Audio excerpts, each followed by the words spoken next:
Good morning to all of you. जैसा कि आप सभी को पता है कि हमारे टुक्काड़ी क्षेत्र में पहला कोविड का पेशेंट मिलने के कारण मैंने इंस्टीट्यूट को फिलहाल 3 दिन बंद कर दिया है।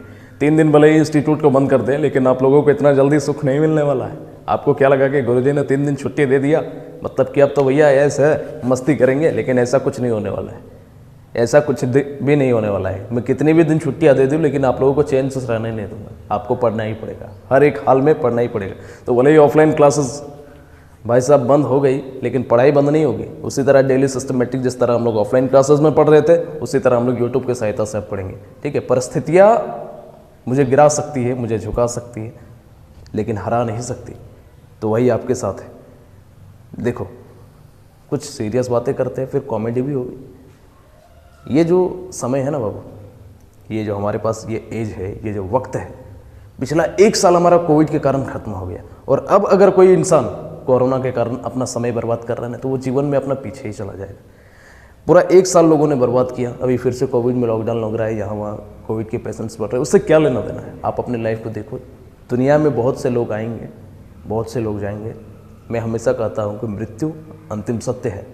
जो चला गया उसे जाने दो, तो उसे जाने दो। आप बस अपने लक्ष्य के ऊपर फोकस करो। क्या हो रहा है दुनिया में? दुनियादारी से हमें कोई मतलब है नहीं। दुनियादारी से हमें कोई मतलब नहीं है। हमारा बस एक लक्ष्य क्लियर होना चाहिए। तो वही मैं आप लोगों को बोलना चाहता हूँ कि कुछ भी हो जाए जीवन में, पढ़ना कभी बंद मत करना। मेरे पास अगर आए हो, अगर आप लोग स्टूडेंट हो, तो बस जीवन में एक चीज़ देखना कि मेरे में कभी भी आप लोग मोटिवेशन कभी कम नहीं देखोगे, एनर्जी कभी कम नहीं देखोगे, क्योंकि हमें कभी नहीं रुकना है। हमें अपने लक्ष्य तक जाना है, अपने लक्ष्य को प्राप्त करना है। ठीक है, तो हम लोग ऑफलाइन क्लासेस में मैथ्स में क्या पढ़ रहे थे? एलसीएम एचसीएफ पढ़ रहे थे। ये सब बातें तो होती रहेंगी। अब आगे चलो पढ़ाई कर लेते हैं। तो एलसीएम एचसीएफ हम लोग पढ़ रहे थे। बुकलेट का हम लोगों ने 100 सवाल सॉल्व कर लिया था। तो आज के इस वीडियो में हम लोग उसके बाकी के जो 4 सवाल बुकलेट के बचे हुए थे उसको करेंगे। और जो हर एक टॉपिक के बाद मैं कुछ एक्स्ट्रा सवाल आप लोगों को करवाता हूँ। कुछ इंपॉर्टेंट मुझे सवाल लगते हैं जो प्रीवियस ईयर के पेपर में पूछे गए हैं। वो सब सवालों को हम लोग इस वीडियो के माध्यम से डिस्कस करना चाहेंगे। एक वीडियो में, जैसे ये वीडियो है, तो इसमें ओनली मैथ्स की चीज़ें रहेंगी। उसका एक दिन में हमारा 2 क्लासेस चलती है, जैसे मैथ्स और रीजनिंग। सोमवार अल्टरनेट में, मंगलवार अल्टरनेट में मैथ्स और जीके चलता है। तो आज इस वीडियो में सिर्फ मैथ रहेगा। रीजनिंग के लिए एक अलग वीडियो बनेगी, उसमें हम लोग क्लॉक पढ़ रहे तो उसको हम लोग डिस्कस करेंगे। फिर उसके अगले अल्टरनेट में, यानी कि कल हमारा मैथ्स चलेगा एक वीडियो में, दूसरे वीडियो में हम जीके को डिस्कस कर लेंगे। ठीक है, तो चलो समय नहीं लेते हैं और आगे की चीज़ों को हम लोग शुरुआत करते हैं। क्वेश्चन नंबर 100 तक हम लोगों ने सॉल्व कर लिया था। क्वेश्चन नंबर 101 मैं बुकलेट को कॉपी में पढ़ूंगा, आप लोगों के सामने क्वेश्चन साइड में लिखा हुआ रहेगा, आप लोग पढ़ सकते हो। ठीक है, क्वेश्चन नंबर 101 नंबर सवाल क्या कह रहा है कि 3 संख्याओं का मस 12 है, यानी कि एचसीएफ 12 है। यदि ये संख्याएं 1, 2 और 3 के अनुपात में है तो ये संख्याएं क्या होंगी? देखो, समझने की कोशिश करो। 101 नंबर सवाल का सॉल्यूशन बोल दिया कि 3 संख्याओं का एचसीएफ दे रखा है हमें, कितना? 12 दिया है। और मेरे से बोला है यदि ये संख्या 1, 2 और 3 के रेशियो में है तो ये संख्या क्या क्या होंगी। तो इस तरह के सवालों को हमेशा बाय द ऑप्शन टिक करने की कोशिश करना। बाय द ऑप्शन हमारा आसान है। बेसिक बनाओगे तो लेंथी बन जाएगा। तो बाय द ऑप्शन में हम लोग इस तरह के सवालों को तुरंत हम लोग खत्म कर सकते हैं। तो पहला नंबर ऑप्शन हमारा क्या है? 12, 24 और 36। दूसरा नंबर ऑप्शन 10, 20 और 30। तीसरा ऑप्शन है 6, 12, 18। और चौथा नंबर ऑप्शन है 24, 48 और 72। सबसे पहली बात, एचसीएफ 12 है। एचसीएफ अगर 12 है तो उस संख्या के अंदर एचसीएफ होगा ही होगा। अरे होगा कि नहीं होगा? बिल्कुल होगा। तो एचसीएफ अगर 12 है तो एक एक करके ऑप्शन में हम लोग टिक करते हैं। एचसीएफ हम लोग 12 निकाल दिए तो क्या बच गया? 1, 2, 3, यही अंदर में बचा। और यही तो बोला है कि संख्या का क्या रेशियो होना चाहिए? 1, 2, 3 होना चाहिए। तो यही हमारा क्या हो जाएगा? ऑप्शन नंबर 1 ही हमारा आंसर हो जाएगा। जैसे यहाँ पे देखो, यहाँ पे 12 क्या कॉमन आएगा क्या? तो ऐसे ही हमारा ये ऑप्शन गलत हो जाता है। यहाँ पे देखोगे, यहाँ भी 12 कॉमन नहीं आ सकता क्योंकि यहाँ पे 6। तो ऑप्शन नंबर डी में अगर 12 को कॉमन लोगे तो ये 2 बच गया। 12 दूने 24, 12 चौके 48 और 12 छक्के 72। अंदर क्या बच रहा है? 2, 4, 6 बच रहा है, जबकि हमको 1, 2, 3 बचना चाहिए था। तो कौन सा ऑप्शन में बच रहा है? ऑप्शन नंबर ए में। तो ऑप्शन नंबर ए हमारा आंसर हो जाएगा। कहा जाए 3 संख्याएं जो परस्पर अभाज्य है इस प्रकार है कि प्रथम 2 का गुणनफल 551 तथा अंतिम 2 का गुणनफल 1073 है। तीनों संख्याओं का योग क्या है? आइए समझते हैं। 102 नंबर सवाल बोला कि 3 संख्याएं जो परस्पर अभाज्य है। तो हम लोग मान लेते हैं, माना 3 संख्या तीन संख्या क्या मान लिए, ए बी सी मान लिए। फिर आगे बोला है जिसमें से प्रथम दो का गुणनफल 551 है, यानी कि ए इंटू बी हमारा दे दिया है 551। और फिर आगे बोला है कि अंतिम दो का गुणनफल 1073 है। ये बात मेरे से बोला है। तो आगे बोला है कि तीनों संख्याओं का योगफल यानी कि ए बी सी का वैल्यू निकाल करके हम लोगों को सबको जोड़ करके उसका योगफल निकाल देना है। यही हम लोगों से सवाल में पूछा है। अच्छा एक चीज़ बताओ, HCF का मतलब क्या होता है, highest common factor. Highest common factor होता है, देखो दोनों जगह क्या कॉमन आपको दिख रहा है, आप देखोगे कि बी दोनों जगह कॉमन है। तो बी दोनों जगह कॉमन है यानी कि HCF हमारा क्या होना चाहिए, बी होना चाहिए, बी ही होना चाहिए। तो बी हम लोग कैसे फाइंड आउट करेंगे कि पहले वाले में से दूसरे वाले को भाग दे दो, ठीक है। तो 551 इसको अगर हम लोग डिवाइड दिए 1073 में, तो एक बार में 551, 3 में से 1 गया तो 2, 7 में से 5 गया तो 2, 10 में से 5 गया तो 5, फिर 551 को नीचे उतारना, एक बार में 522, 11 में से 2 गया तो 9, 4 में से 2 गया तो 2, 5 में से 5 तो ऐसे ही चला गया, फिर 522 को नीचे उतारो, एक बार में 29, 12 में से 9 गया तो 3, 4 में से 2 गया तो 4 में से 2 गया तो ठीक 2, और फिर 2 को नीचे उतारोगे। ये कितने बार में चला जाएगा, 8 बार में। 8 9 72 का 2 कैरी 7, 8 2 16, 16 और 7 कितना हो जाएगा 23। यानी कि आपको दिख रहा है कि यहाँ पे HCF कितना आया 29, यानी कि ये B का वैल्यू क्या हो जाएगा 29, क्योंकि कॉमन पार्ट तो हमारा यही है। अरे यही तो आया HCF, और मैंने बताया कि HCF क्या होगा हमारा B होगा। अब B हमारा क्या हो जाएगा 29, क्योंकि ये दोनों जगह कॉमन है। यहाँ तक क्लियर है, यहाँ तक क्लियर है। अब देखो पहले वाले पोर्शन में हम लोगों को पता है सिंस A इंटू बी बराबर क्या है हमारा 551, तो A इंटू बी तो मैंने पहले ही लिख दिया है। यहाँ B की जगह में क्या लिख देता हूँ 29, तो A बराबर हमारा क्या निकल जाएगा 551/29, इसको काट दो, 29 के पारा में एक बार चला जाएगा 29, फिर कितना बचा 30 40 50, इधर 26 और एक मिलके 261 हुआ, तो कितना बार में चला जाएगा 9 बार में, 29 9 में 261, तो A का वैल्यू यहाँ से मुझे मिल गया कितना 19। इसी तरह हमको पता है कि B इंटू सी बराबर 1073 मेरा दिया हुआ है, तो यहाँ पे C बराबर क्या हो जाएगा 1073। यहाँ B की जगह हम लोग क्या लिख सकते हैं, B का वैल्यू बताओ क्या हो जाएगा। अरे यहाँ से लिख सकते हैं ना, B का वैल्यू हम लोग क्या लिख देंगे 29, तो C का वैल्यू क्या हो जाएगा C बराबर 1073/29। इसको काटोगे कितने बार में चला जाएगा 20 40 60 और इधर 27, 3 बार में और 7 बार में। देख लो एक बार 29 1073, 3 बार में कितना चला जाएगा 9 3 27 के साथ कैरी 2, 3 दूना 6 और 2 8, 87 में से 7 में से 7 गया 0, 10 में से 8 गया तो 2, फिर 3 बार में उतारोगे 7 बार में आना चाहिए, 7 9 में 63 के 3 कैरी 6, 7 दूने 14 6 20 203 तो आया, यानी कि 37 आ गया। यानी कि हमें क्या क्या मिल गया, A बराबर 19 मिल गया, B बराबर हमें मिल गया कितना 29 और C बराबर 37 मिल गया।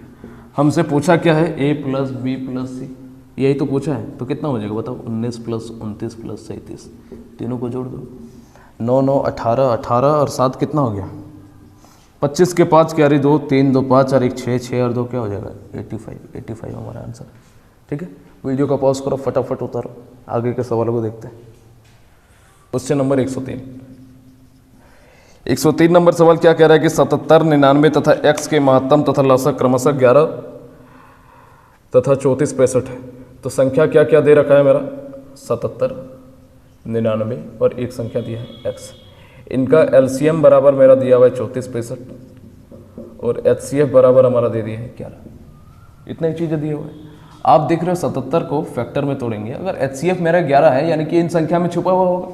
अरे किसी भी संख्या का HCF निकालोगे, HCF क्या होता है हाईएस्ट कॉमन, तो 11 कहीं ना कहीं उस संख्या में छुपा हुआ है, होगा ही। एक पहला जो सवाल आप 101 नंबर किया तो उसमें भी आपको पता चला था। तो 11 इसमें छुपा हुआ रहेगा, तो 11 के फैक्टर में तोड़ो तो 11 गुना 7 लिख सकते हो। इसमें भी 11 छुपा हुआ रहेगा, तीनों में रहेगा, तो आप लिख सकते हो 11 गुना, इसको 9 लिख दोगे। फिर यहाँ पे क्या होगा 11 गुना समथिंग होगा, क्या होगा नहीं पता, तो हम लोग क्वेश्चन मार्क लिख दिए। ये हमारा क्या है x है, तो x वैसे लिख दो। तो 11 गुना समथिंग होगा, वही संख्या तो हमें फाइंड करना है। ये तो हमारा क्या है, ये हमारा HCF है, और ये हमारा क्या है, ये हमारा x का काम कर रहा है। x y z मैंने बताया था कि अगर 11 अगर HCF है तो संख्या क्या क्या बनती थी 11x 11y, अगर और बनाना है तो 11z, इस तरह करके बनती थी। फिर यहाँ पे अगर देखोगे तो ये हमारा क्या है HCF है, ये हमारा क्या है y का काम करेगा, ये हमारा क्या है, और ये क्वेश्चन मार्क हमारे लिए किसका काम करेगा z का काम करेगा। तो उसी चीज़ को हमको निकालना है कि x का मिनिमम वैल्यू मेरे से पूछा है। अब किसे सॉल्व कर दिया जाए बताओ। एलसीएम हमारा 34 65 दिया हुआ है। एलसीएम बराबर सिंस हम लोगों को क्या पता है HCF into x into y होता है। इस बात को मैंने प्रूव भी करके आप लोगों को बताया था, यही होता है। तो एलसीएम बराबर क्या हो जाएगा 34 65, एलसीएम एचसीएफ क्या हो जाएगा 11, एक्स का मान हमारा क्या है 7, वाई का मान क्या है 9, और फिर एक चीज़ हमारा आ गया, इस बार 3 संख्या दे दी। अभी तक जितने भी सवाल हम लोगों ने सॉल्व किया था उसमें 2 संख्या था, इस बार 3 संख्या है, तो कोई दिक्कत वाली बात नहीं है। तीसरा संख्या क्या हो जाएगा जेड हो जाएगा यहाँ, या तो फिर क्वेश्चन मार्क ही रख दो, जैसा आपको पसंद है। क्वेश्चन मार्क रखना चाहो या जेड रखना चाहो तो मैं जेड ही लिख देता हूँ, चलो क्वेश्चन मार्क की जगह यहाँ पे जेड कर देते हैं, ठीक है। यहाँ तक कोई दिक्कत, बस यहाँ पे जेड का वैल्यू निकाल दो 34 65, और डिवाइड में चला जाएगा क्या 11 7 और 9, इसको काटोगे 11 दूने 22, फिर बचा कितना 22 और 2 24, 12 बच गया, 12 और 6 मिलके क्या हो गया 12 और 6 मिल करके 126 हो गया। तो कितने बार में चला जाएगा 11 2 बार में क्यों काट रहे हैं, 3 बार में चला जाएगा ना। 11 3 33, 1 और 6 मिलकर 16 हुआ, तो 11 एकम 11, 5 बचा तो 11 पंजे 55, फिर 7 का पड़ा में काट दो, 7 चौके 28, 7 पचे 35, 9 का पड़ा में काट दोगे तो 5 बार में। तो जेड बराबर हमारा क्या आ गया 5 आ गया। मेरे से पूछा क्या है एक्स का न्यूनतम मान, सिंस एक्स बराबर हमारा क्या है बताओ, एक्स बराबर 11 जेड है, तो 11 इंटू जेड की जगह 5 रख दो, यानी कि हमारा क्या हो जाएगा आंसर 55, ठीक है। नोट करो, एकदम हलवा सा सवाल है जी, क्या है ये तो कुछ भी नहीं है। चलो अंतिम सवाल की तरफ बढ़ते हैं। अब बोलोगे कि गुरुजी तुरंत मिटा दे रहे हो, यही तो बोलोगे। तो हम लोग ऑनलाइन पढ़ रहे हैं, वीडियो को पीछे करके फिर से देख सकते हो। इतना जल्दी इसीलिए मिटा रहे हैं, मुझे एक्सपीरियंस है पढ़ाने का ऑनलाइन, इसीलिए। नहीं तो अगर उतना वेट करेंगे तो वीडियो की लेंथ काफ़ी लंबी हो जाएगी, तो लंबा करके कोई फ़ायदा है ही नहीं। कम समय में ज़्यादा चीज़ें डिलीवर कर देते हैं ऑनलाइन में। ऑफलाइन में रहता तो ये पहले आपकी टांग खिंचाई करते, पहले 10 लोगों का मजाक उड़ाते, आते ही सबसे पहले 2-4 लोगों का, जब तक हम मजाक ना उड़ा लें तब तक मेरे दिल को चैन कहाँ मिलता है, ठीक है। तो आप लोग बच गए फिलहाल 2 दिन, कोई बात नहीं, 2 दिन बाद तीसरे दिन एक ही बार सब कुछ निकालेंगे। अगला सवाल एक ही दिन में सबका खबर लिया जाएगा, ठीक है। अगला सवाल, अंतिम सवाल और सबसे आसान सवाल, बोला है कि 2 संख्याओं का योगफल 45 है, उन संख्याओं का अंतर उनके योगफल का 1/9 गुना है, तो संख्याओं का लघुत्तम समापवर्ती क्या होगा। आइए देखते हैं क्या सवाल है। 104 बोला 2 संख्याओं का योगफल 45 है, तो 2 संख्या मान लिया मैंने a + b = 45, और फिर बोला है कि उन संख्याओं का अंतर उनके योगफल का 1/9 है, तो उनके योगफल का 1/9 है, तो 1/9 कर दिया, इसको 5 बार में काट दो। b से b चला गया तो 2a = 45 + 5 कितना हो गया 50, तो a का मान कितना हो गया 25, a का मान 25 यहाँ पे रखोगे तो 25, b का मान क्या होना चाहिए कि 45 होगा बताओ। तो b का मान आप बोलोगे गुरुजी 20, तभी दोनों का सम करेंगे तो 45, तो इन्हीं का हमें एलसीएम चाहिए। तो एलसीएम निकाल दो, इसको फैक्टर में तोड़ोगे तो 5 × 5 यानी कि 5 का स्क्वायर, इसको तोड़ोगे तो 5 × 4। मुझे पता है कि 5 के मल्टीपल में बड़ा वाला वैल्यू होगा तो इसको ले लिए, फिर 2 के मल्टीपल में बड़ा वाला वैल्यू इसको ले लिए, तो एलसीएम कितना हो जाएगा 100, ठीक है। नोट करो। तो आपने अभी तक देखा कि हम लोगों ने एलसीएम एचसीएफ में बुक में जितने भी सवाल थे उसको कर लिया, 104 सवालों को कर लिया। अब कुछ बहुत ही बेहतरीन सवाल मैं लेके आया हूँ, बहुत ही खूबसूरत सवाल आप लोगों के लिए लेकर के आया हूँ। ये सवाल खुद को बहुत बड़ा स्टार समझता है, खुद को बहुत बड़ा हीरो समझता है, और मुझे पता है कि जो खुद को ज़्यादा हीरो समझता है उन लोगों से कुछ खास लगाव है। इसलिए ये इन बहुत ही खूबसूरत, जो बहुत ही घमंडी सवाल है, बहुत से बदतमीज से सवाल है, उन लोगों को 2 चमाट लगा करके उसको सही से हम लोग सीखने की कोशिश करेंगे, उनका सारा एटीट्यूड निकालेंगे, और फिर हम लोग एलसीएम एचसीएफ को उसके बाद ख़त्म करेंगे, ठीक है। आप लोगों ने देखा कि नंबर सिस्टम जब हम लोगों ने पढ़ा तो नंबर सिस्टम को बहुत बुरी तरह से मैंने कत्ल किया। इसी तरह एलसीएम एचसीएफ जो खुद को बहुत बड़ा स्टार समझता था, इसका भी हम लोगों ने बहुत बुरी तरह से खात्मा किया। और अब इसके बाद हम लोग सिंप्लीफिकेशन आज के बाद की वीडियो में हम लोग सीखेंगे, ठीक है। तो आगे के सवालों को देखते हैं। हेडिंग दे देना, important question of LCM and HCF. पहला सवाल आपकी स्क्रीन पर मौजूद है। पहला सवाल 5 करोड़ रुपए का, कितने का 5 करोड़ का। तो पहला सवाल है कि 3 के पावर 3 और उसके पावर में 3 3 3 प्लस 1 फिर 3 के पावर में 3 और उसके पावर में 3 3 4 का एचसीएफ क्या होगा। दिखने में छोटा सा सवाल लेकिन बहुत ही तगड़ा सवाल है, ठीक है। हो सकता है कि बुक क्वेश्चन में थोड़ा सा गलत टाइप हो गया है आप लोगों वाले में, एक तो क्वेश्चन को सुधार कर लेना कि क्वेश्चन हमारा इस तरह है। आपके बुकलेट में ऐसा दिख रहा है लेकिन ऐसा नहीं है, इसके ऊपर भी एक 3 है और फिर उसके ऊपर में 3 3 3 है और फिर हमारा प्लस का 1 है और दूसरा नंबर है 3, फिर इसके पावर में 3 और फिर इसके पावर में 3 3 4 और प्लस 1 और इसका हमें क्या चाहिए, HCF चाहिए। ठीक, तो चलिए सॉल्व करते हैं। अच्छा एक बात बताओ कि 3 का पावर 1 आएगा, 1 अगर हम लोग करेंगे तो वैल्यू क्या आएगा 3, और ये जो 3 है एक ऑड नंबर है। 3 के पावर अगर हम लोग 2 करेंगे तो क्या आएगा 9, ये भी एक ऑड नंबर है। 3 के पावर 3 करेंगे तो ये क्या आ जाएगा, 3 का पावर 3 81, ये भी हमारा एक ऑड नंबर है। और 3 के पावर 4 करेंगे तो हमारा क्या हो जाएगा, 3 का क्यूब 27 ना जी। 3 के पावर 4 करेंगे तो क्या हो जाएगा 81, ये भी हमारा क्या हो जाएगा, एक ऑड नंबर हो जाएगा। तो आपको क्या पता चल रहा है, इससे हमें ये पता चल रहा है कि 3 के पावर हम लोग कुछ भी करेंगे तो हमारा रिजल्ट क्या आएगा, एक ऑड नंबर आएगा। यानी कि यहाँ पर भी जो रिजल्ट आएगा ये क्या आएगा, एक ऑड नंबर आएगा, आना चाहिए। फिर हमें पता है एक चीज़ कि जब भी हम लोग एक ऑड नंबर में जब भी हम लोग 1 अगर जोड़ दें तो ये संख्या इवन हो जाता है कि नहीं, हो जाता है। तो यहाँ पर भी देखो कि प्लस का 1 है, यहाँ भी प्लस का 1 है, तो ये वाला जो रिजल्ट होगा ये क्या होगा, इवन में होगा, और ये वाला जो रिजल्ट है ये भी क्या होगा, इवन में होगा। यहाँ तक बात क्लियर है? आपने कहा जी गुरुजी बिल्कुल क्लियर है। अगर इसको हम लोग 4 से डिवाइड देते हैं, नंबर सिस्टम में आपने पढ़ा था, तो इसके पावर में क्या हो जाएगा 1, यानी कि 3 के पावर 3 हो जाएगा, यानी कि ये संख्या क्या बन जाएगा, 3 के पावर 3, 27 प्लस 1, ये हमारा क्या बन जाएगा, 28 बन जाएगा। फिर यहाँ पर अगर आप निकाल दोगे, यहाँ पर निकालोगे तो कोई भी एक वैल्यू रखो ना, जैसे यहाँ पे 28 हुआ ना, तो यहाँ पे कुछ भी रख दो 3 का वैल्यू, तो 3 का क्यूब हम लोग यहाँ पे अगर 28 रखे तो यहाँ से उससे बड़ा वाला वैल्यू ले लेते हैं। क्या ले लोगे, 3 का पावर 3, 81 प्लस 1 82 ले लेते हैं। 3 का पावर 4 ले लेते हैं, 81 प्लस 1 82, अरे कोई भी वैल्यू ले लो ना, 82 हो गया, चलो कुछ भी मान लो, 3 के पावर में कुछ भी मान लो, या तो 3 का पावर 3 ले लो, यहाँ पे 3 का पावर 2 ले लो, कुछ भी मान सकते हो आप। मैंने 3 का पावर 4 मान लिया, 3 का पावर 4 मान लिया। कोई भी वैल्यू अगर मानोगे तो आपको दिख रहा होगा कि दोनों में क्या कॉमन है, बताओ हाईएस्ट दोनों में क्या कॉमन है। यहाँ पे अगर मैं हाईएस्ट बोलूँ, यहाँ पे देखो 28 एंड 82 का HCF, दोनों में क्या कॉमन है, तो आप बोलोगे कि 2 कॉमन है। गुरुजी कॉमन है कि नहीं है? अगर हम लोग यहाँ पे मान लो कि 3 का घात 2 रख देते, यानी कि 9 प्लस 1 क्या हो जाता है, 10 हो जाता है, और यहाँ पे अगर 3 का पावर 3 लिख देते हैं तो कितना हो जाता है, 28, और इसका अगर HCF निकालने की कोशिश करते तो क्या होता, 2 होता।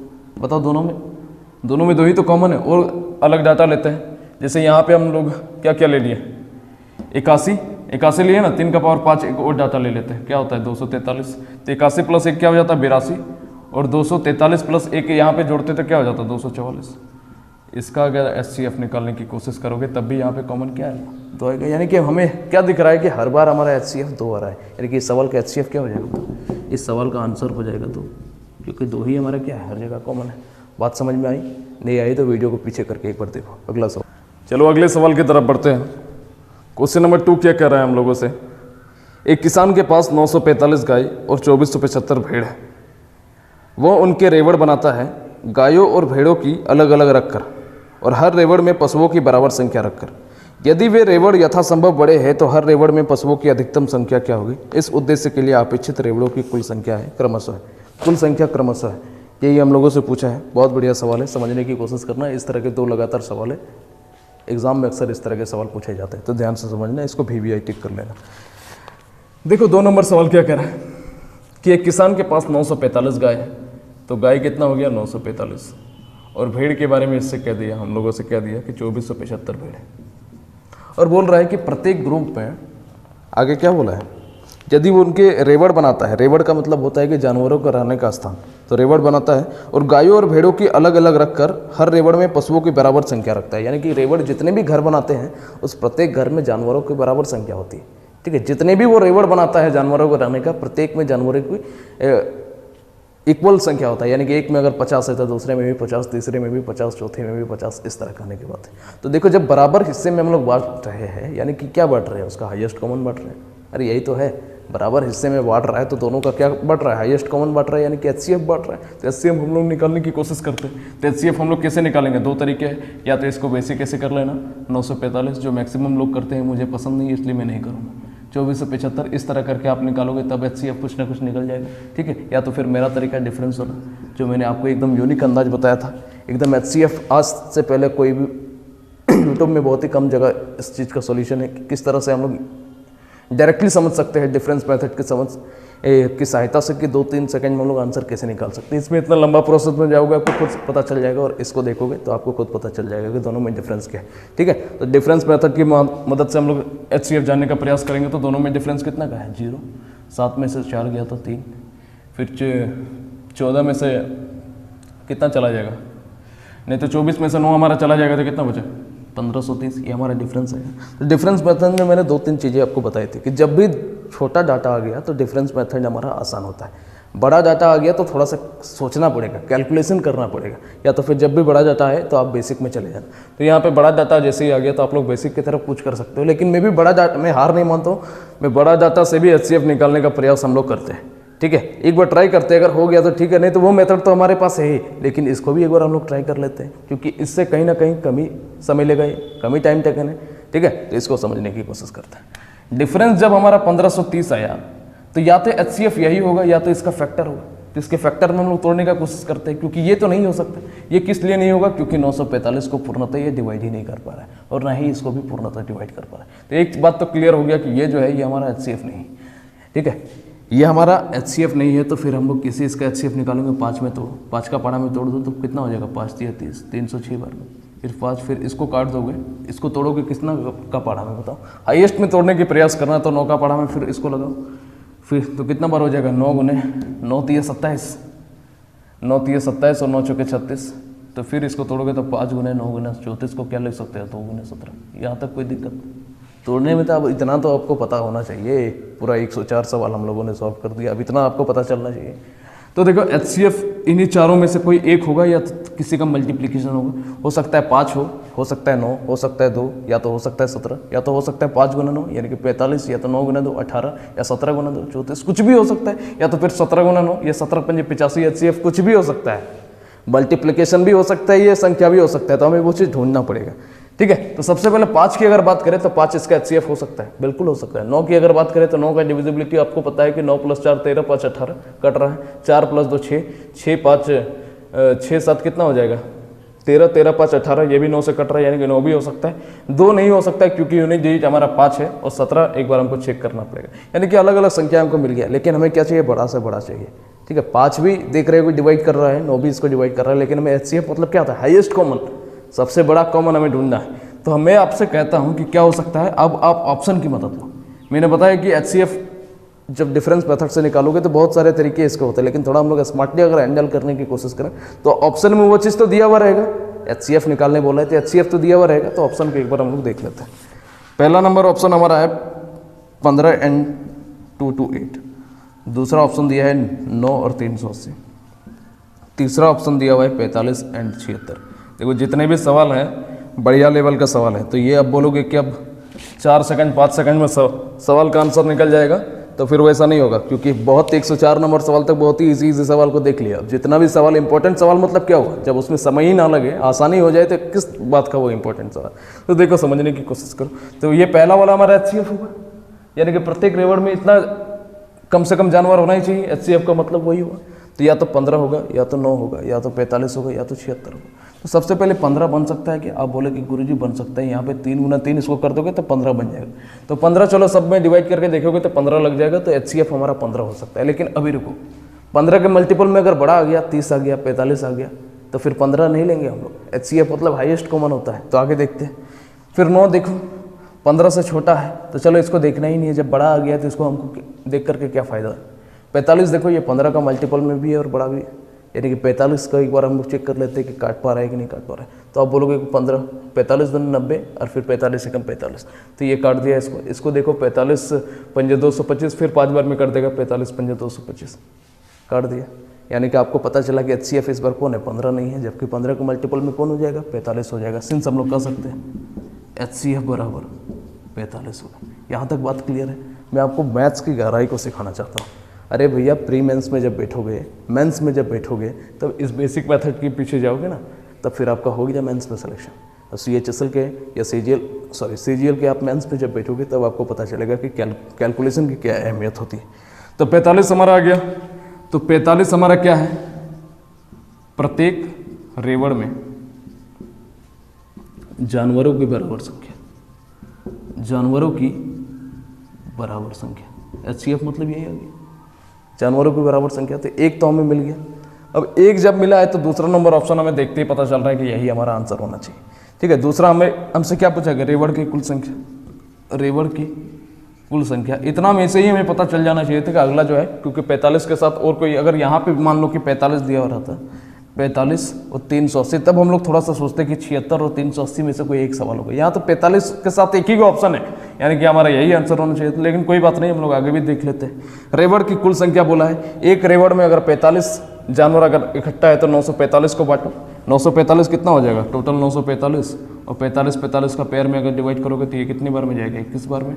फिर यहाँ पे टोटल क्या है 2475, इसको एक बार 45 से डिवाइड कर दोगे तो कितने बार में जाएगा 55। दोनों को जोड़ दो तो रेवड़ की कुल संख्या कितनी हो जाएगी, 5 और 2 7, 76 हमारा आंसर हो जाएगा। क्या बात क्लियर है? क्लियर है तो नोट करो। फिर अगले सवाल की तरफ बढ़ते हैं। चलो, ये सवाल थोड़ा सा अगर कम समझ में आया पिछला वाला तो वीडियो को पीछे करना और समझने की कोशिश करना, और तब भी ना समझ में आए तो सेम टू सेम इसी की तरह हम दूसरा सवाल लेकर के आए। ठीक है, तो 3 नंबर सवाल हमारा क्या है, एक दूध विक्रेता के पास 21 लीटर गाय का दूध है, 42 लीटर टोंड दूध है और 63 लीटर डबल टोंड दूध है। यदि वो उन्हें 3 के डिब्बे में उतने ही लीटर में उतने ही लीटर दूध हो और किसी भी 2 तरह के दूध को एक डिब्बे में मिलाना ना चाहे तो डिब्बों की अपेक्षित न्यूनतम संख्या क्या है, ये हम लोगों से पूछा। चलिए सॉल्व करते थे। सवाल हम लोगों से क्या बोला है, दूध विक्रेता के पास 21 लीटर गाय का दूध है, तो गाय का दूध हमारे पास क्वांटिटी में कितना है 21 लीटर।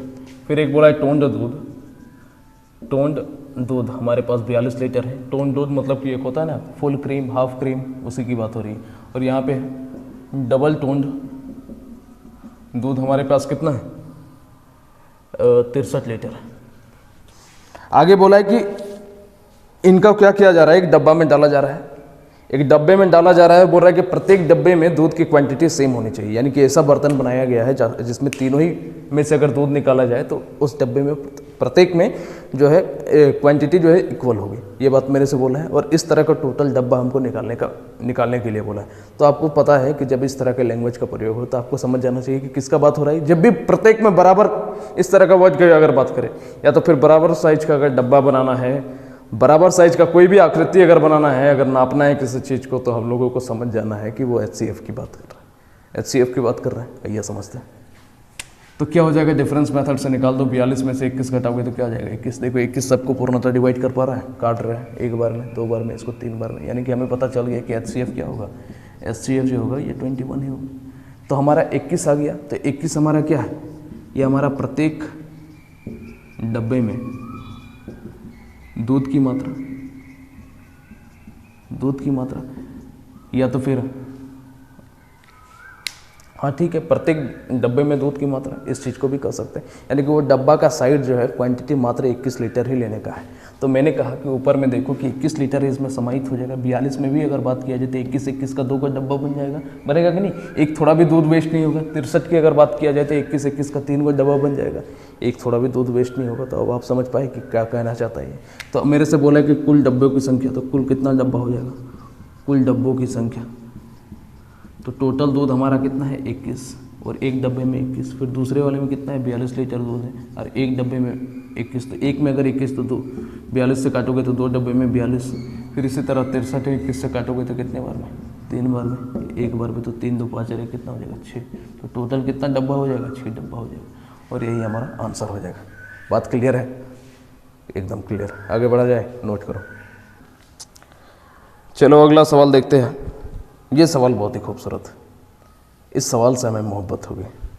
सवाल क्या कह रहा है कि 4 क्रमागत अभाज्य संख्या जो आरोही क्रम में है, उनमें पहले 3 का गुणनफल 385 और अंतिम 3 का गुणनफल 1001 है, तद अनुसार सबसे बड़ी अभाज्य संख्या कौन सी। आइए समझते हैं। ठीक है, ये सवाल थोड़ा सा डराने का प्रयास कर रहा है, हमें डराने का प्रयास कर रहा है, आपको भी डराने का प्रयास कर रहा है। देखते हैं, पहले तो इस सवाल का इनकाउंटर किया जाए। सवाल क्या कह रहा है कि 4 क्रमागत अभाज्य संख्या, तो अभाज्य संख्या लिख देते हैं क्रमागत, माना अभाज्य संख्या बराबर क्या क्या हो जाएगा, ABCD कुछ भी मान लो, XYZ WXYZ कुछ भी मान लो, तो ABCD हमने मान लिया। ठीक है, आगे देखो, बोले कि पहले 3 का गुणनफल 385 है। इस तरह का सवाल हम लोगों ने पीछे किया था 102 नंबर सवाल शायद बुक का 102 नंबर सवाल। तो 3 का मल्टीप्लिकेशन कितना दे रखा है 385 और बोला है कि अंतिम 3 का गुणनफल यानी कि b इंटू सी इंटू डी हमारा दे दिया है सवाल में कितना 1000 है। यही है हमारा। तो मैं अगर आपसे पूछूं कि HCF क्या होगा दोनों का, तो आप कहोगे कि गुरु जी HCF हमारा हाईएस्ट कॉमन होता है, दोनों में कॉमन मुझे BC दिख रहा है यानी कि B इंटू सी ही इसका HCF होगा। तो B इंटू सी हम लोग कैसे फाइंड आउट करेंगे? पिछले वाले में 3 संख्या था, इस बार 4 संख्या दे दिया, तो कोई दिक्कत नहीं है, सवाल हलवा है, कोई दिक्कत वाली बात नहीं। देखते हैं 385 इसको 1001 में डिवाइड दूँ कितनी बार जाएगा? 2 बार में 5 दूने 10 की 0, फिर 1 8 दूने 16 और 1 17 के 7 यार 1 3 दूने 6 और 1 कितना हो जाएगा 7। 1 में से 0 गया तो 1, 100 में से 77 को घटा दोगे कितना हो जाएगा 231। अरे यही तो होगा। 9 में से 7 गया तो नहीं 231 होना चाहिए। 77 78 79 80 90 100 ठीक है 231। फिर इसको डिवाइड दोगे 385 में तो एक बार में चला जाएगा 231। तो 5 में से 1 गया तो 4, 8 में से 3 गया तो 5, 5 में से 2 गया तो 1। फिर यहाँ पे 231 को नीचे उतारो एक बार में 154। 11 में से 4 गया तो 7, 12 में से 5 गया तो 7, 77 आया नीचे, 77 को 154 में 2 जोड़े तो 2 बार में चला जाएगा 154। ये पूर्ण था कट गया, यानी कि ये हमारा क्या आ गया HCF आ गया। यानी कि B इंटू सी का वैल्यू हमारा क्या आ गया? B इंटू सी का वैल्यू हमारा आ गया 77। यहाँ तक क्लियर है? तो B इंटू सी का वैल्यू यहाँ पे रख देते A का वैल्यू निकल सकता है, यहाँ पे रख दे तो D का वैल्यू निकल सकता है। और क्रमागत संख्या यहाँ पे सवाल में एक चीज़ हम लोगों ने लिखना भूल गया था कि माना 4 क्रमागत अभाज्य, क्रमागत, फिर यहाँ पे लिखना माना 4 क्रमागत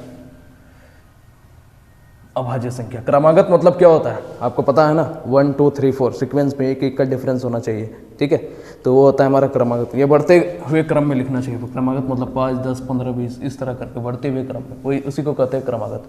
तो आगे देखो, जब HCF आ गया, B इंटू सी का वैल्यू आ गया, तो यहाँ से हम लोग निकाल सकते हैं A इंटू 77 बराबर 385। तो A का वैल्यू क्या आ जाएगा 777। 770 का आधा है 385 यानी कि 5 बार में जाएगा। यहाँ से आप निकाल सकते हो B इंटू सी की जगह आप क्या लिखोगे 77, D की जगह D ही रहेगा तो 1001। और D का वैल्यू क्या आ जाएगा 77 एकम 77। फिर बच गया कितना 3 और उधर 20 यानी कि 23 और 1 मिलकर 231 हुआ, यानी कि 3 बार जाएगा।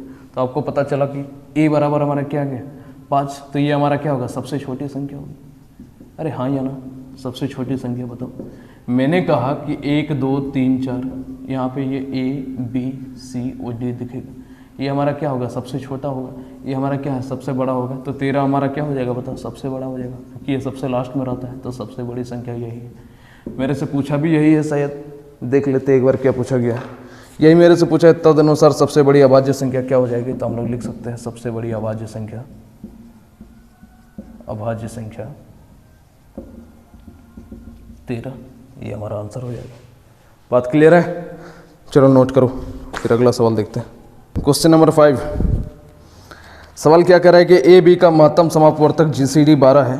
HCF और GCD सेम एक चीज़ होता है, कोई खास दोनों में अंतर नहीं होता, मैंने आपको बताया था पहले भी। और फिर आगे बोला है कि ए बी धनात्मक पूर्णांक है, पॉजिटिव इंटीजर है, तथा ए बी से बड़ा है और बी जो है 12 से बड़ा है। तो ए बी के न्यूनतम मान क्रमशः क्या क्या हो जाएंगे। ठीक है, आइए समझते हैं।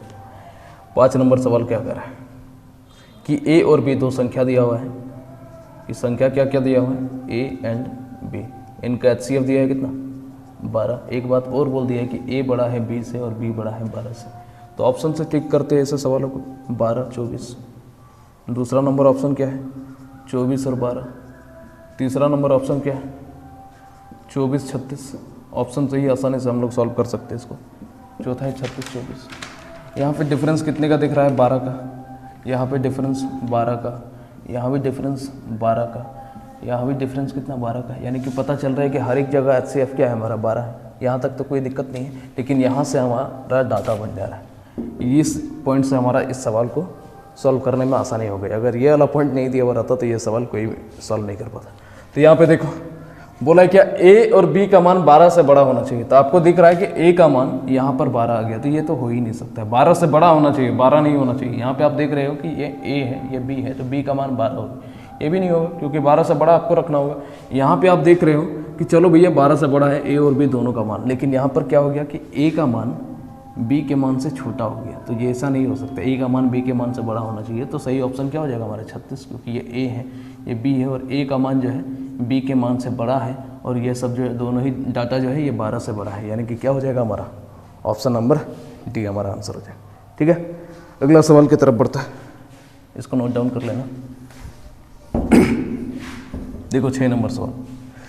6 नंबर सवाल क्या कर रहा है कि 1.5 मीटर और 1.2 मीटर लंबे दो पाइपों को बराबर टुकड़ों में इस प्रकार काटा जाना है कि दोनों पाइपों का कोई हिस्सा शेष न बचे। दोनों पाइपों में से समान आकार के काटे जाने वाले इन टुकड़ों की अधिकतम लंबाई क्या हो।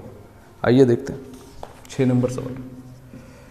बोला है कि एक पाइप है 1.5 मीटर लंबा, एक पाइप है हमारा 1.2 मीटर लंबा। ये बोला है कि दोनों पाइपों में से एक ऐसा टुकड़ा को काट करके निकालना है या बराबर टुकड़ों में इस तरह से डिवाइड करना है कि कोई भी तार जो है एक्स्ट्रा ना बचे। कहने का मतलब क्या है कि ये अगर 10 मीटर का तार है तो इसको किस उस टुकड़े में डिवाइड करें कि थोड़ा सा भी तार नहीं बचना चाहिए। तो आप बोलोगे गोरी जी दो का पेयर में लोग टुकड़ा कर देते हैं, तो दो दो दो दो दो तो उसके टोटल 5 टुकड़े हो जाएंगे। तो वही यहाँ पर भी बोला है कि इन दोनों का एलसीएम, इन दोनों का हमें जो एलसीएम नहीं एचसीएफ निकालना पड़ेगा। तो दोनों का डिफरेंस कितने का है बताओ। डिफरेंस जो है 0.3 का है। 0.3 का है तो 0.3 इसको पूर्णतः डिवाइड कर पा रहे हैं, इसको कर पा रहा है, इसको भी कर पा रहा है। यानी कि हम लोग क्या कर सकते हैं कि एचसीएफ बराबर हमारा क्या हो जाएगा 3 हो जाएगा, ये 0.3 हो जाएगा और यही हमारा आंसर हो जाएगा। यानी कि यही हमारा वो छोटा से छोटा टुकड़ा है जो दोनों ही तार को जब हम लोग काटेंगे तो हमारा थोड़ा सा भी तार शेष नहीं बचेगा। देखो यहाँ पे 0.3 का यहाँ पे डिवाइड दोगे तो 5 टुकड़ा हो जाएगा। यहाँ पे 0.3 का कितना टुकड़ा हो जाएगा 4 टुकड़ा हो जाएगा। ठीक है, एकदम आसान सा सवाल था लेकिन मैंने ले लिया क्योंकि पॉइंट में था, पॉइंट वाला सवाल नहीं करवाया था। बस इतना समझ लो कि इंपॉर्टेंट क्वेश्चन में कुछ भी मुश्किल चीज़ें नहीं है, सब आसान चीज़ें हैं। जो सवाल 104 सवाल जो मैंने बुकलेट के था, बुकलेट का जिसमें 104 सवाल थे उसमें अगर कुछ सवालों को मैंने ऐड नहीं किया था या थोड़ा सा जो अटपटा सा सवाल था जो उसमें मैंने ऐड नहीं किया, उसी को हम लोग इंपॉर्टेंट में कर रहे हैं और कुछ अलग चीज़ नहीं है इंपॉर्टेंट। ठीक है, ये तो ऐसे भी आसान है, आपको दिख रहा है। अगला सवाल देखते हैं 7 नंबर सवाल। 7 नंबर सवाल क्या कह रहा है देखो 7 नंबर सवाल कह रहा है कि दो संख्याओं का एचसीएफ और एलसीएम क्रमशः 44 और 264 है। यदि पहली संख्या को 2 से भाग दिया जाता है तो भागफल 44 प्राप्त होता है। दूसरी संख्या क्या होगी, आइए देखते हैं। 7 नंबर सवाल बोला कि दो संख्या का एचसीएफ और एलसीएम क्रमशः एचसीएफ बराबर हमारा दे दिया है 44 और एलसीएम बराबर हमारा दे दिया है कितना 264। अब आगे बोला यदि पहली संख्या को 2 से डिवाइड किया जाए, कोई एक संख्या है पहली जिसको 2 से डिवाइड दिया जाता है तो 44 हमारा भागफल प्राप्त होता है। यही मेरे से बोला है। तो 44 अगर भागफल प्राप्त हुआ है तो आपको पता है शेषफल रिमाइंडर थ्योरम पढ़ाया था कैसे होता है। जब से यहाँ पे भागफल दिया हुआ है, भाजक दिया हुआ है तो हमारा यहाँ पे भाज्य निकल सकता है और शेषफल नहीं दिया तो रिमाइंडर हम लोग कितना मान लेंगे 0 मान लेंगे। तो 44 दूनी क्या हो जाएगा 88 हमारा निकल गया और ये 88 क्या है हमारा पहली संख्या है। अरे हाँ या ना पहली संख्या है तो हमें मिल गया। हमको पता है कि पहली संख्या first number into second number बराबर हमारा क्या होता है एलसीएम इंटू एचसीएफ। पहला नंबर 88 मिल गया, दूसरा नंबर ज्ञात करना है। एलसीएम हमारा 264 और एचसीएफ 44 दिया हुआ है। इसको काटोगे 2 बार में, इसको काटोगे 132 बार में, यानी कि दूसरी संख्या हमें क्या मिल गई, सेकंड नंबर हमें क्या मिल गया 132 और यही हमारा आंसर है। कितना आसान था बताओ, बस लैंग्वेज के कारण ऐड किया है और कुछ नहीं था। चलो जल्दी नोट करो और मात्र 5 सवाल है, मिटा रहे वीडियो को पॉज करके नोट कर लेना। अगला सवाल देखो, ये सवाल थोड़ा सा खूबसूरत है, बहुत बढ़िया सवाल है।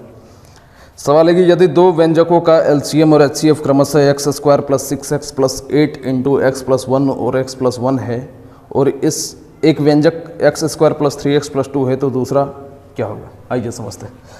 8 नंबर सवाल।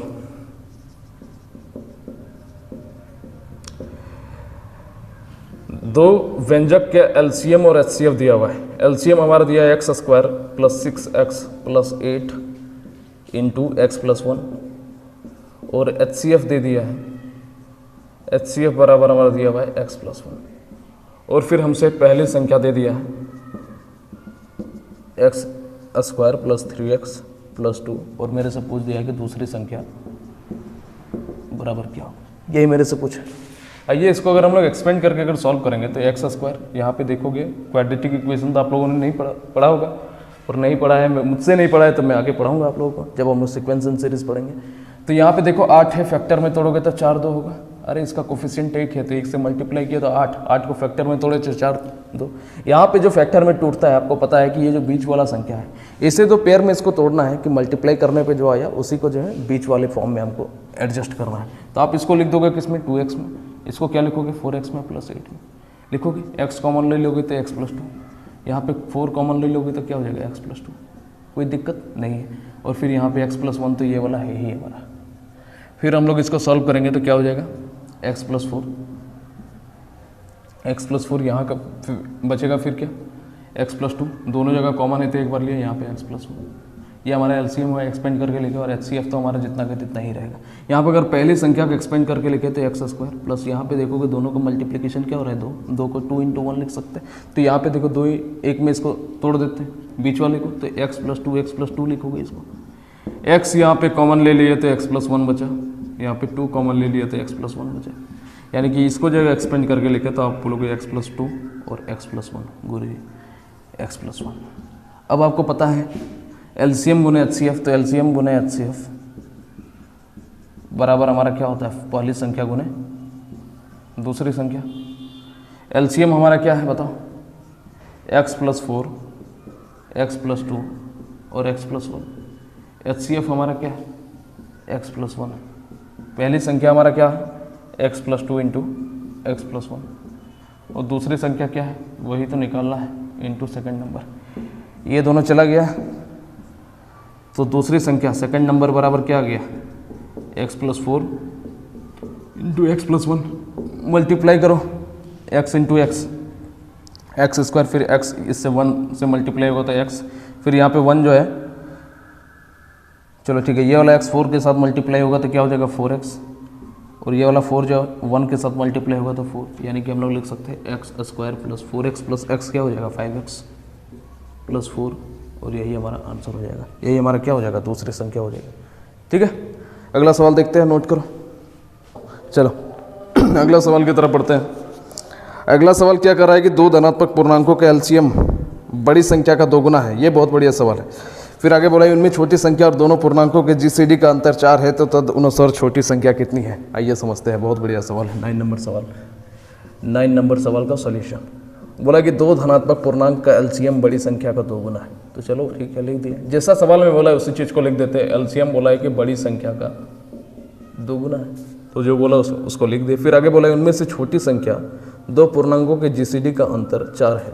फिर आगे बोला है कि उनमें से छोटी संख्या और दो पूर्णांकों के जीसीडी का अंतर 4 है, ये बोला है। तो हम लोग संख्या मान लेते हैं। तो संख्या क्या मान लें हम लोग, बताओ। संख्या में कहता हूँ, संख्या मान लेते हैं हम लोग। सबसे पहले एचसीएफ मानना पड़ेगा। अरे भैया एलसीएम अगर बोला है तो एचसीएफ भी होगा, और जीसीडी बोल दिया तो जीसीडी का मतलब क्या होता है, मैंने आपको बताया एचसीएफ होता है। तो एचसीएफ ही तो जीसीडी है, जीसीडी ही तो एचसीएफ है। यानी कि हम लोग एचसीएफ बराबर हम लोग क्या मान लिए, एच मान लिए। तो जो संख्या होगा वो क्या होगा, HX एंड HY होगा। पता होगा या नहीं, आपने कहा कि होगा। तो यहाँ में से मैंने x को बड़ा मान लिया, बड़ा संख्या मान लिया, और y को छोटा मान लिया। आप चाहो तो y को बड़ा मान सकते हो, x को छोटा मान सकते हो, कोई दिक्कत वाली बात नहीं। तो x अगर बड़ा है तो इस कंडीशन में मुझे पता चल रहा है कि ये संख्या क्या होगी, बड़ी होगी, और ये संख्या क्या हो जाएगी, ये छोटी हो जाएगी। पता होगी कि नहीं। यानी कि यहाँ पे हम लोग लिख सकते हैं 2 गुने बड़ी संख्या हमने क्या मान लिया, HX, तो H × X लिख सकते हैं। फिर हमें एक चीज़ और पता है कि एलसीएम बराबर हमारा क्या होता है, HCF × X × Y होता है। एलसीएम हमारा क्या आ गया, 2 × H × X। ये है HCF हमारा क्या मैंने माना हुआ है, H। फिर दो संख्या हमारा क्या क्या है बताओ, दो संख्या हमारा X × Y। अरे यही तो है ना, दो संख्या हमारा क्या है, ये संख्या HCF बराबर ये हमारा क्या है, इस पर HCF इंक्लूडेड है। और यहाँ पर भी हमारा देखोगे तो दोनों के साथ मल्टीप्लिकेशन है। इसी को अगर हम लोग HX × HY लिखे या H × X × Y लिखे तो क्या दिक्कत वाली बात है। तो वही चीज़ हम लोगों ने डायरेक्टली लिखा हुआ है, H × X × Y। H से H चला गया, X से X चला गया, तो Y बराबर हमारा क्या आ गया, 2। तो Y हमारा आ गया, Y अगर आ गया तो हम लोग अब क्या कर सकते हैं, चलो ठीक है आगे देखने का प्रयास करते हैं। Y हमारा 2 आ गया, ठीक है। अब यहाँ पे देखो यहाँ पे बोला कि छोटी संख्या y हमारा क्या है, छोटी संख्या यहाँ से हमारा निकल सकता है, तो हम लोग लिख सकते हैं कि छोटी संख्या बराबर क्या हो जाएगा, बराबर हमारा hy है, यानी कि हम लोग h इंटू 2 लिख सकते हैं कि नहीं, लिख सकते हैं। तो अब यहाँ पे पुट कर दो तो क्या हो जाएगा, सिंस हमें पता है कि छोटी संख्या, थोड़ा बढ़िया सवाल है, वो GCD बराबर हमारा 4 है। छोटी संख्या बराबर क्या लिखेंगे 2h, और यहाँ पे GCD की जगह h लिखेंगे तो 4 आएगा। 2h में से h गया तो h का मान क्या आ गया हमारा, अरे 2h में से h गया तो h का मान 4 आ गया, यानी कि हमें पता चल गया कि HCF क्या है हमारा, ये हमारा क्या है, h बराबर हमारा HCF है। अरे यही तो है, h बराबर हमारा HCF। यहाँ तक क्लियर है, यहाँ तक क्लियर है। हम लोगों से पूछा क्या है, छोटी संख्या कितनी है, तो छोटी संख्या हम लोग निकाल देते हैं, सिंस छोटी संख्या हमारा आ गया hy, तो h का मान कितना आया, 4 आया, y का मान कितना आया, y का मान निकाले ना हम लोग, 2 आया, तो निकाल दो, 4 गुने 2 क्या होता है 8, और 8 ही हमारा इस सवाल का आंसर। ठीक है, नोट करो।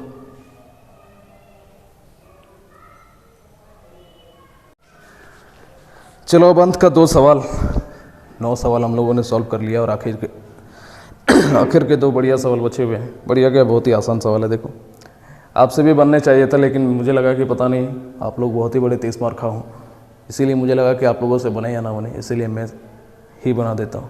10 नंबर सवाल क्या है कि 2 संख्याओं का योग 56 है और उनका LCM यदि 105 है तो संख्या क्या है। आइए देखते हैं 10 नंबर सवाल। तो 10 नंबर सवाल मेरे से क्या बोला है कि 2 संख्याओं का योग हमारा 56 है, यानी कि first number plus second number, दोनों का योग क्या है 56, और उनका LCM बराबर हमारा 105 दे दिया। तो जब भी इस तरह का सवाल आए कि 2 संख्याओं का सम और LCM या HCF दिया हुआ रहे, तो इस तरह के सवालों में ज़्यादा समय नहीं देना है आपको बाय द ऑप्शन में जा कर के टिक करना है।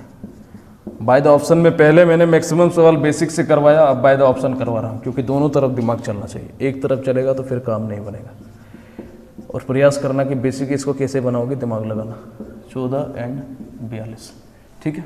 अब देखो 2 संख्याओं का योगफल हमारा 56 होना चाहिए, तो आपको दिख रहा है कि यहाँ पे 56 हो रहा है, यहाँ भी 56 हो रहा है, यहाँ भी 56 हो रहा है, यहाँ भी 56 हो रहा है, ठीक है। तो यहाँ पहला अगर ऑप्शन से हम अगर करने का कोशिश करें, दिमाग लगाए, तो चारों ही हमारा अभी तक आंसर आ रहा है। लेकिन इसका LCM 105 होना चाहिए, तो LCM हम लोग निकाल सकते हैं प्राइम फैक्टर मेथड से। इसको तोड़ोगे तो क्या हो जाएगा 7 गुना 3, इसको तोड़ोगे तो क्या हो जाएगा 7 गुना 5। तो LCM आपको पता है कि 7 रहेगा, 7 गुना 5 ना 3 रहेगा और 5 रहेगा, तो 7 21, 21 पंजे 105 है। तो LCM यहीं पे 1 आ गया, तो यही हमारा आंसर आना चाहिए। यहाँ पे देख लोगे तो 5 गुने 4 में तोड़ोगे, इसको क्या तोड़ोगे 9 गुने 4 में, तो यहाँ पे LCM निकालोगे तो 5 गुने 9 गुने 4 यही आएगा। 9 चौके 36, 36 पंजे 180 आएगा। ये तो LCM है ही नहीं, 105 है, पहले में ही मिल गया, तो आगे चेक करने का क्या जरूरत है।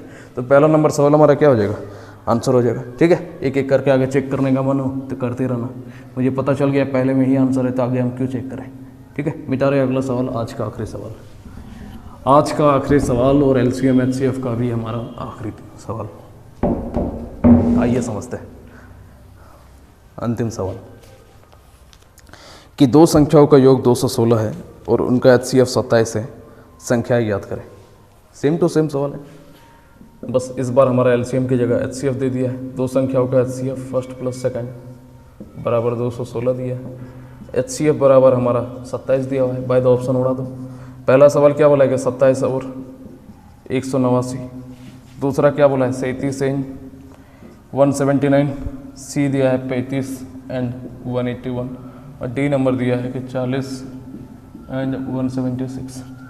आइए देखते हैं कि किसका HCF 27 आ रहा है। यहाँ पे आप अगर तोड़ोगे 27 189, 27 का पारा में ये जाएगा 27 5 बार में, 6 बार में, और 7 बार में, 7 7 49 के 9 के 4, 7 दूने 14, 4 18, जा तो रहा है 7 बार में, 7 बार में जा रहा है, यानी कि हम लोग इसको लिख सकते हैं 27, इसको लिख सकते हैं 27 गुने 1, तो हम लोग 27 गुने 7। वही मैं सोचूं कि कहाँ पे गलती कर रहे थे, यानी कि यहाँ पे भी 3 का क्यूब दिखा आपको, यहाँ पे 3 का क्यूब गुने 7 लिख सकते हैं, यानी कि दोनों जगह 3 का क्यूब हमारा कॉमन है, यानी कि HCF हमारा कितना आ गया, पहले वाले में ही 27 आ गया, तो पहला वाला आंसर सही होगा। और जब पहले वाले में हमारा ऊपर वाला मेहरबान था, इसलिए दोनों ही बार हमारा पहला नंबर ऑप्शन मिल गया हमें, लेकिन अगर लास्ट वाला ऑप्शन तब हमारा बाय द ऑप्शन भी थोड़ा सा लेंदी हो जाता है, ठीक है। लेकिन बाय द ऑप्शन भी ऐसे सवालों को सॉल्व करने का प्रयास करना। तो 27 हमारा इस सवाल का आंसर हो जाएगा। एक सवाल जब आ गया तो आगे पहले वाले ऑप्शन में जब हमारा आंसर आ गया तो आगे हम लोगों को चेक करने की ज़रूरत नहीं। ठीक है, तो आज सिर्फ मैथ्स की क्लास होगी। कल के क्लास में हम लोग यानी कि मंगलवार वाले क्लास में हम लोग क्लॉक को पूरा कंप्लीट पढ़ेंगे।